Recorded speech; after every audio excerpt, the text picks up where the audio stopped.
Big time fight at strawweight, Matt. We have the UFC debut of Luana Pinheiro, and I'm really looking forward to it. I mean, this is a gal that has a great judo background. Brazilian Jiu-Jitsu, purple belt, and both of these ladies are, but a black belt in judo. And if you've ever gone back and watched Pinheiro's, any of her regional fights, any of the fights over with Brave, very, very impressive. 8-1 overall body of work. She's on a tidy little 6-fight win streak.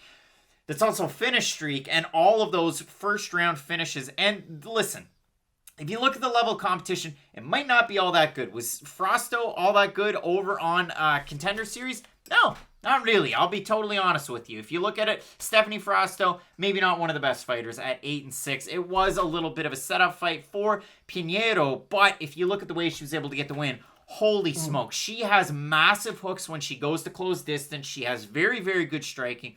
She's always circling away from the power side. She has good movement on the feet. And she does the old level change feints quite often because she has that judo background. Now, the one thing that I can be critical about with Pinheiro is the fact that her top control and her positional control, not all that good. She'll give up position. She'll jump from guard into full mount, and then she'll lose mount against lower competition. If you do look at it again, with the Brave fights, she did fight in Colombia at Brave 26. She got a win over Yasmile Arake, and that was a Venezuelan fighter who was 0-2 at the time. Pretty cool. She beat Helen Harper, who was 4-2. To find that one, I had to have a Fight TV Plus account, so you're paying your $50 a year. You get to watch the fight. In that one, she goes ham the whole fight, and she picks up a huge win. It was the first women's fight in Bahrain. Neat stuff, eh, Matt? There you go. She's taking on the Canadian fighter in Randa Markos. And we were a little bit worried with Randa in her last number of fights. I remember going back, and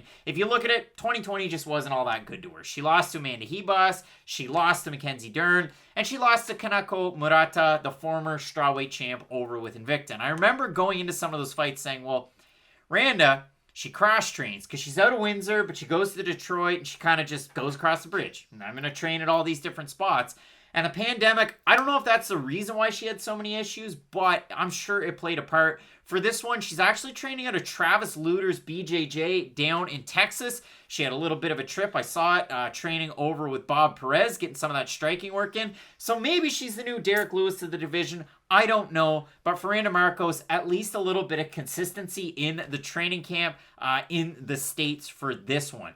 But the weird thing with Markos, since she came into the UFC in 2014, the fight against Jessica Penne, which at the time was one of the craziest women's fights. A title eliminator. We had ever seen. It was win one, lose one, win one, lose one, until the draw against really tough out Marina Rodriguez. But still, win one, lose one, all the way till early 2020. Randa Markos now on a 3-fight losing streak, and in her last 2. So considering Kanako Murata and then this fight against Pinheiro, 2 debuting fighters. She lost to Murata, who in her own right, good wrestler, pretty well-rounded. Now you get another debuting fighter. You're an underdog in this fight. And listen, Matt, it's tricky for Randa Markos here. So I grew up being a big Lob City Clippers fan. They were my favorite team, but just growing up a basketball fan, you appreciated what they did, right? DeAndre Jordan, Blake Griffin, just throwing down lobs from Chris Paul. They were a really exciting team. But that team, like all great things, one day they start to fade. And those star players kind of think about where they are now. DeAndre Jordan, well, he starts for a team, but he can barely run up and down the floor. Blake Griffin plays on that same team, can barely dunk the basketball anymore. Eventually, Father Time does catch up to you, and athleticism is going to start to slow down. We used to always commend Randa Markos because every single time that she did fight, it didn't matter what the result was, she did add a new wrinkle to her game. She was always that wrestler, but then for a period of time, her striking seemed to make a bit of an improvement. Her jiu-jitsu was looking better. She was going out there and submitting fighters, not just going out there and holding them down. My issue with Randa Markos as of late, and yes, I'm sure just inconsistency in her training has played into this, but she just hasn't looked very good lately, and I don't think it's just her skill set. I do think that just athletically, she has taken a bit of a step back. She's not able to just go out there and power double people like she used to, because one thing I always think about when I'm breaking down a fight, here, the cat's out of the bag, is what does a fighter do? What is their card in their hand that they can just always pull out? That, oh, when I'm in trouble, what can I resort to? Well, Randa Markos, when nothing else would work, she could just go out there and do a power double leg and hopefully try to get into a scramble and end up on top. But going going into the Murata fight, I thought that Randa Markos, okay, she's going to wrestle her, she's going to be able to grapple her. That's not what we saw. And maybe a full camp Randa or maybe a consistent camp Randa would have won that fight.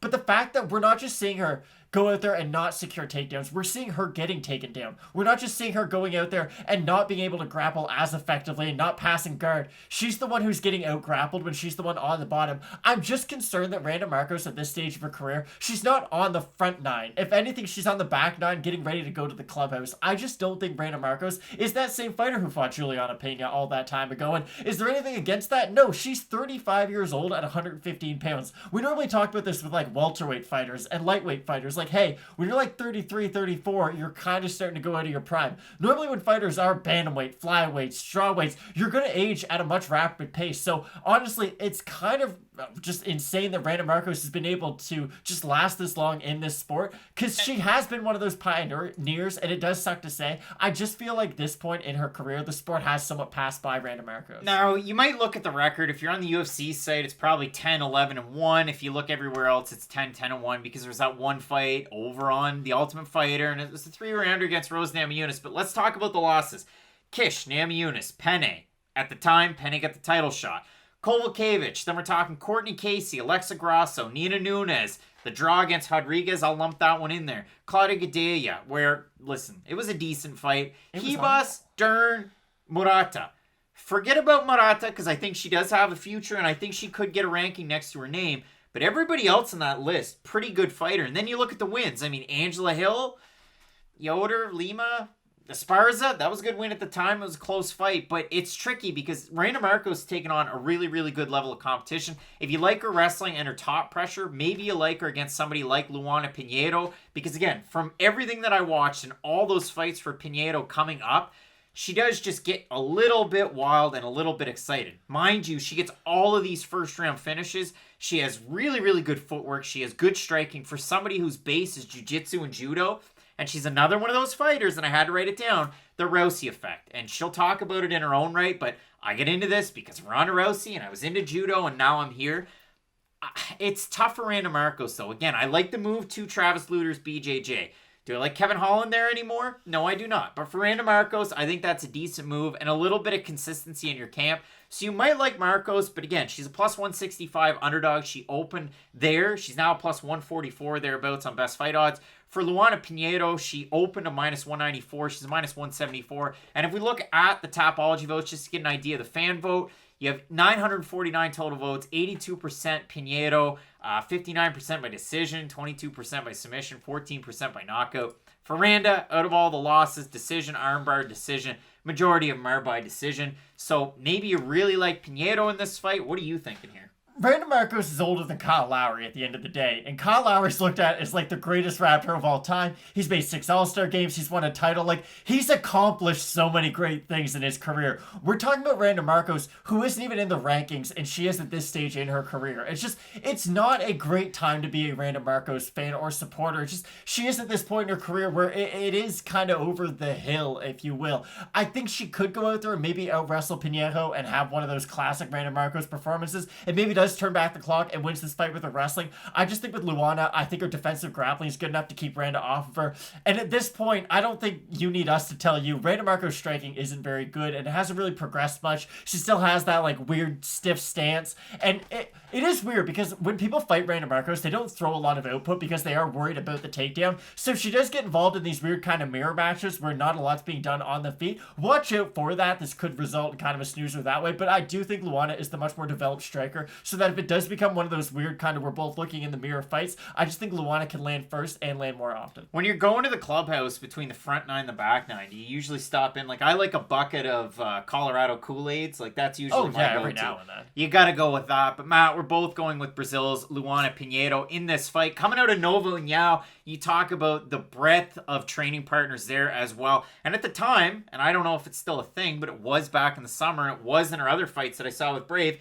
Mateus Nicolau in the corner. They are romantically involved. So how neat is that? Both of us going with Brazil's Luana Pinheiro to get the win. Love the fight. Interesting one. Unfortunate that maybe a Canadian loses, but we'll see what happens. We got a great card coming up. Your main event, you have the wild man from the Czech Republic, now known as Czechia, taking on one really tough out in Dominic Reyes. Love the fight. Keep locked in with Fight Night Picks, as we always say. Let's get into it.